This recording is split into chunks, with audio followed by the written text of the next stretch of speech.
Okay, let's have a look at question 7. This question is all about locating roots and using the sign change rule. So if you want to practice that, look at video 31. Have a go at this question before you look at this video, in any case. Okay, so you're given the equation 3 to the power of x minus 4x squared equals 0 has 3 roots, alpha, beta, and gamma, where alpha is negative and gamma is greater than 3. Okay. By considering the value of 3 to the x minus 4x squared when x is 0 and x is 1, show that beta lies between 0 and 1. So I'm going to just call this expression here, 3 to the power of x minus 4x squared, I'm going to call it f of x. So I'm going to let f of x be this function, 3 to the power of x minus 4x squared. When it says find the value of this expression when x is 0 and x is 1, it effectively means find the value of f of 0 and f of 1. So f of 0 will be 3 to the power of 0 minus 4 lots of zeros squared. And that equals 1 take away nothing, so it's just 1. And f of 1 is 3 to the power of 1 minus 4 lots of 1 squared. So 3 take away 4 1s, so 3 take away 4, which is negative 1.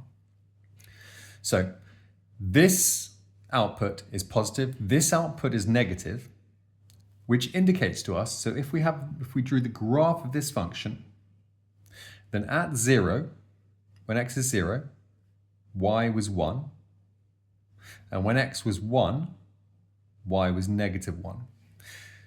So there's the coordinate 0, 1, and there's the coordinate 1, negative 1. So it indicates that if our graph is continuous, it will, between these 2 points, it will cross through 0 in between, somewhere between them, because there is a sign change between these. All we need to say at this point, we don't need to do this, but I'm just showing you why this indicates that there is a root between these two, because one of them is positive, the other one is negative. So between them, it must cross the x-axis, i.e. when y is 0, somewhere between these two coordinates to connect those two coordinates up. So if there is a sign change, then there is a root between those two x values. So sign change, therefore, 3 dots means therefore, there is a root, and we've called that root beta, where beta is between 0 and 1.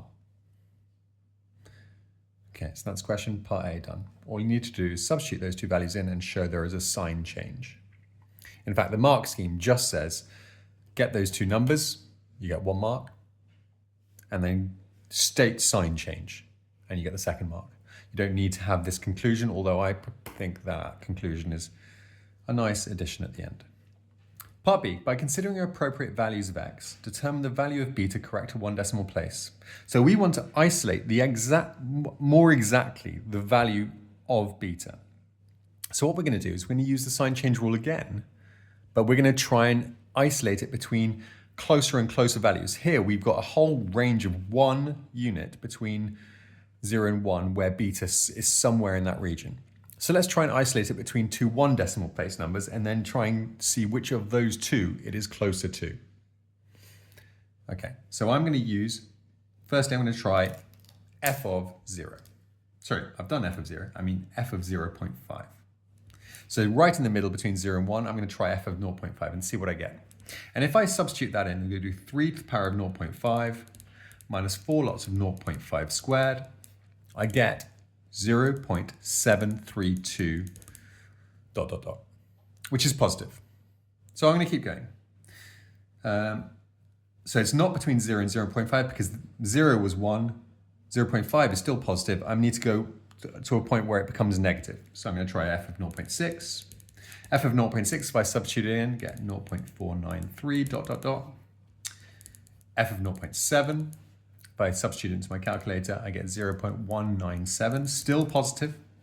f of 0.8, this is when it becomes negative. That's negative 0.151. Check you're getting these same values on your calculator when you substitute these values into the function. So there is a sign change here. So beta I know is between 0.7 and 0.8. However, I do not know which of those it rounds to. So I need to use a deciding value, and that's 0.75. If I know that it's between 0.7 and 0.75, then it will round to 0.7. But if I know it's between 0.75 and 0.8, then it will round to 0.8 to one decimal place. So f of 0.75 is my deciding value. And that gives me 0.0295 ... So there is a sign change here. And hence we know that beta lies between 0.75 and 0.8. And therefore, beta is 0.8 to one decimal place, since all the values in that region round to 0.8 to one decimal place.